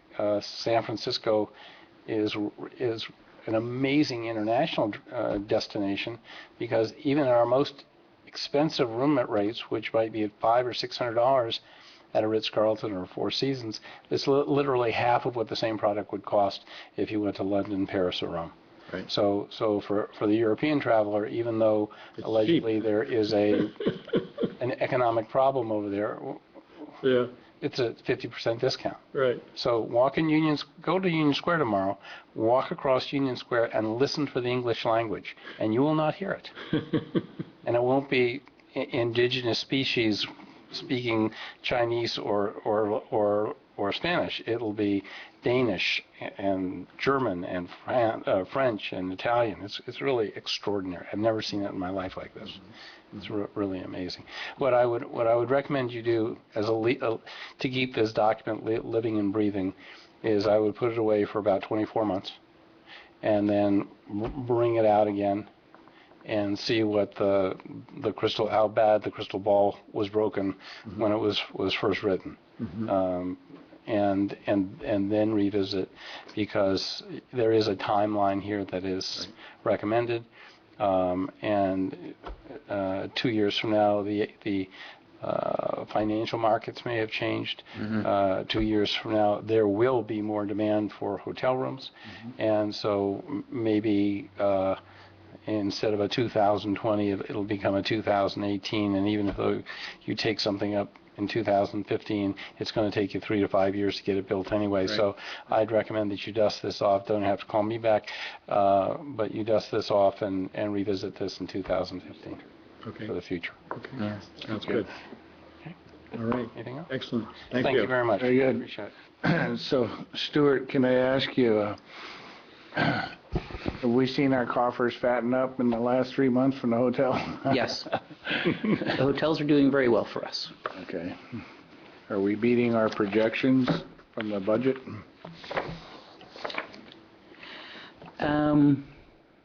Not yet.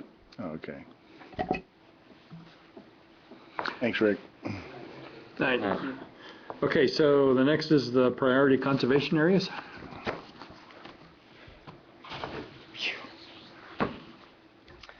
Hello, my name is Tony Aguilar. I'm an intern here. And earlier this summer, the council requested staff look into the PCA grant program. So I did.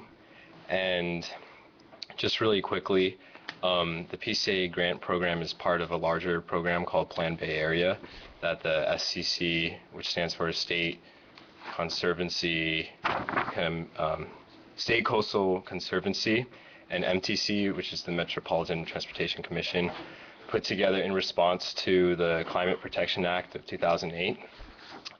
So it's composed of two components, which are PDAs, priority development areas, which promote compact development, and PCAs, which are priority conservation areas, which promote open space and natural habitat. And so you can receive grant money for having a PCA if you're going to do anything with it or just keep it as open space, but you need to have it first. And when I found out about this, the deadline was in like 2 weeks, July 19th. So we were unable to meet that deadline. So I had a conversation with San Bruno Mountain Watch, and they recommended 2 properties, the Livingston and Peking Handicraft properties, and the Open Space and Ecology Committee recommended the Mackenzie properties as potential PCAs. And also San Bruno Mountain Watch has made contact with staff in Daly City, South San Francisco, and Brisbane about perhaps designating all of San Bruno Mountain as a PCA. And it'd be beneficial for us to go ahead and have one in Brisbane because it lets you be able to apply for grant money. So. Okay. Council? I have a couple of things, but. No, I think that. Ready? Terry? Go ahead. No, thank you, Tony. Yeah, thank you. Report, but I think the Leveson and Peking Handicraft are kind of priority areas, you know, and I didn't catch what the Open Space and Ecology had asked. What did they request? The Mackenzie properties? McKesson. Oh, okay. Which surround the end of the Northeast Ridge Industrial Park, between the park. I thought they were going to contribute those. They were supposed to dedicate those. So why should anybody else pay for them if they're going to contribute them? I mean, once they're designated as a priority conservation area, and the past grants have not only been for the purchase of properties, but also for the maintenance of properties. Okay. So even if they are donated to us, declaring, trying to get them designated as a PCA could still be beneficial. Okay. I think with the McKesson properties that they were to be donated into the park system, but the park won't accept them until they've been fixed to a certain level. Brought up to a certain standard. All right, got it. Can I ask you a question then of the city attorney in regards to Peking Handicraft and Leveson property, that if we designated those priority conservation areas, I mean, because we do have an open space plan, and right now they're not designated open space. Right. Would that put us in a predicament of perhaps potential taking or reducing value or anything like that? Councilmember Conway, I don't believe that it would. The designation as a PCA simply makes the properties eligible for grants. It doesn't affect their status as private properties, so I don't think it would be a problem. Oh, okay. Very good. Thank you. Okay, I'm sorry. I was going to say, the thought that I had was that the most important thing to achieve is to get the San Bruno Mountain Park area, the Habitat Conservation Area, designated as a PCA. Because as the way I read all the material here, there are deadlines for grants, but you can apply anytime for a PCA. And then when the time comes that they have another grant period, then okay, then you're already ready. And so I think the most important land area to get designated is the San Bruno Mountain and the habitat. And then all these other areas are essentially adding to that. Because I don't see these individual parcels as having, because it says regional value. Well, acquiring the Peking Handicraft is not a regional value, but if you have the whole mountain as a PCA and then you're adding to that, it seems to me that your chances of getting grant funding would be greater. So that was kind of the way I read it. So I'm hoping, and I know that's one of the things that's proposed here, that you work together, with the trustees and the county and go after it. but it would have to be a cooperative effort with all the surrounding cities in the county. To me, that's number one priority. And then the other things that, when the grants come through, you say, okay, we got this priority conservation area. Now we'd like to add these additional Brisbane acres or part of the Levinson or Peking Handicraft or what have you. And I'd go even further too, because they also talk about the connection between ecological areas in the bay, and that that's in the Baylands plan. And so why shouldn't we try to also think about Ice House Hill or the riparian wetlands that we were talking about, which is a connection between the mountain and the bay. These are all possibilities, but it still seems to me that the key central component is San Bruno Mountain. That's what's really got to be designated, and then all these other things are basically become adding to that. My view, anyway. Yeah, I think making San Bruno Mountain a PCA on its own is the number one priority, and I think you'll stand the greatest success. Mm-hmm. I think the Baylands. I think the Baylands could be a separate PCA because you have a PDA and a PCA. That are working. But we should include them too. Clark, you brought up the Peking Handicraft and Levinson properties. So in our general plan, it states that it's that there is some development that is allowed. And I know, Dave, you talked about that it doesn't matter if it's private property or not. But what if the general plan states that the properties have some development on them? Would you need a general plan amendment to? You wouldn't want to do that. No. Okay. All right. I'm just asking. Because I guess, yeah. I think you don't want to get into anything that's going to be zoning. Right. Okay. Just That's a key. clear that. Yes. That's what we just stay clear. And you don't run into problems. Yeah. Right. Okay. Yeah. Okay. So I'd go with that. So that's kind of the direction, and I don't know who's going to follow up on it. Isn't Levinson and Peking Handicraft, wouldn't that be considered part of San Bruno Mountain, even though they're... That's the point. That's Yeah, exactly the point. Yeah. That you're basically adding to this really important regional ecological resource.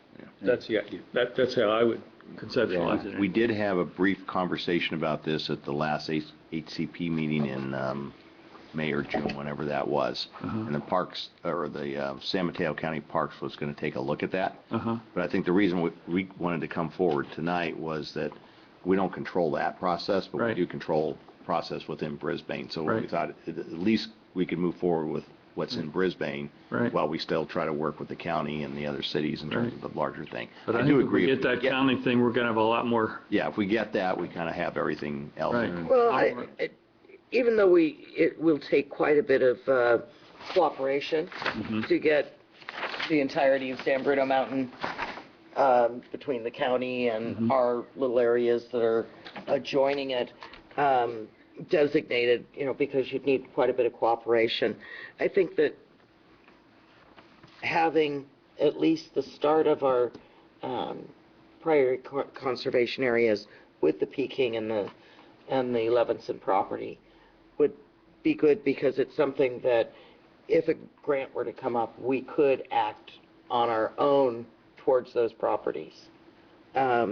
Whereas it may take quite a while to get the whole of San Bruno Mountain, or even our portion of San Bruno Mountain. And then, of course, any grant proposal would need to encompass the cooperation between the entities. Right. So. Okay. I think it's clear where we're at. Yeah. Thanks, Tony. All right. Okay. Thank you very much. Thank you so much. That's fine. So we're going to do the rest of new business at a subsequent meeting. So, Clay, if I can, Mitch, you're going to be out of town in September? The 3rd. So, okay. I think it's really important to have Mitch do the Oh, yeah, absolutely. his presentation, so if we can put Right. that for the second meeting, right? Right. We'll Mr. put it Mayor? under presentations, the first thing on the agenda. Yes. Okay. I think we owe him that. We do. Yeah, right. Yeah, we should look at this thing fresh. I mean, yeah, I'm Yeah. tired. So there's just one other thing, if we, maybe the other things can be postponed till the next meeting. But there's one thing we needed, I wanted to get council support for. Mr. Sharpman, who just left, has put together a panel presentation at Spur on the transit-oriented development in the Baylands. And he, of course, is on the panel, and the planning director of MTC is on the panel, and the suggestion is that the mayor of Brisbane be on the panel. And I'm aware of how careful one has to be in that role.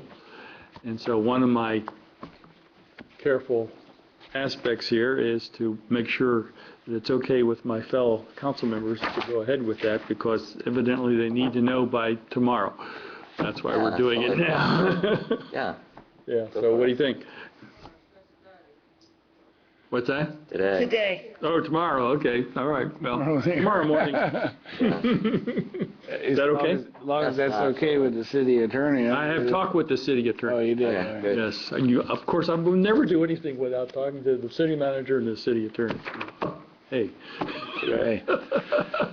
So let it be Is that said, okay? so let it be done. Okay, all right, so it sounds okay. So you're going to tell Jonathan, because he's expecting you to let him know. Okay. Anything else for the good of the order, or may we move to adjourning in the memory of William Spencer, or? Just one quick thing, Okay. The thing by Senate Bill 543 or something by, I guess, Jerry Hill?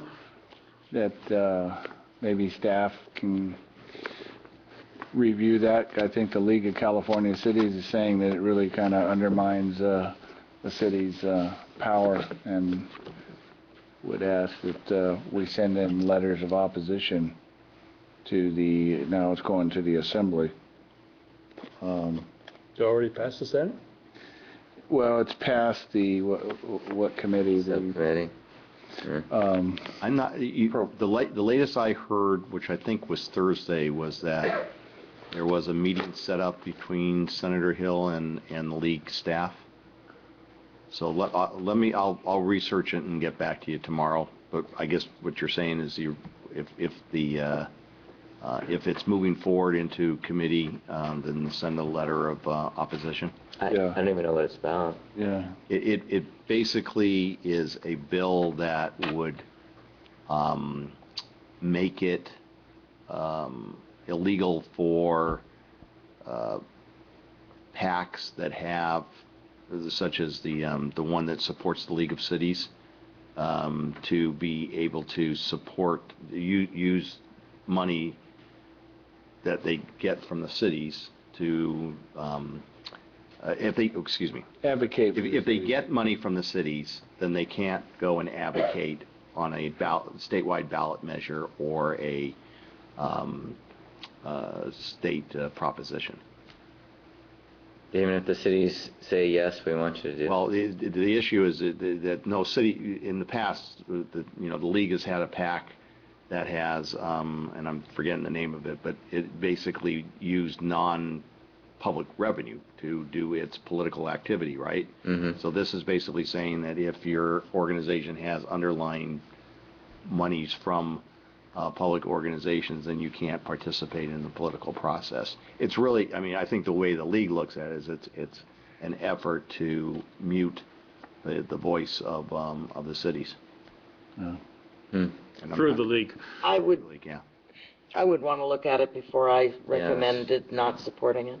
Right. That's fair. And Yeah, I don't have enough information to say that. Jessica did send something out last week about it. There's been a whole series of emails. There's been a series of Yeah. stuff Yeah. that I And we got an email today on it. You know. so. Okay, I'll pull together in the morning and send you out kind of what looks like the current status of it is. Right, okay. It'd be interesting to see what Kevin Mullen thinks of it. You know, Yeah. talking about you and Michelle, boy, here's Yeah. Jessica and. Okay, so that's what we're going to do about this legislation. Tara, you had something before we adjourn? No, I was going to make that motion to adjourn, Second. and then I got interrupted. Oh, okay. Second. I will make In the memory motion of to adjourn. Ian Spencer. Third. Right. All in favor, please say aye. Aye. Aye. Thank you. You did it. No, we adjourned, that's all.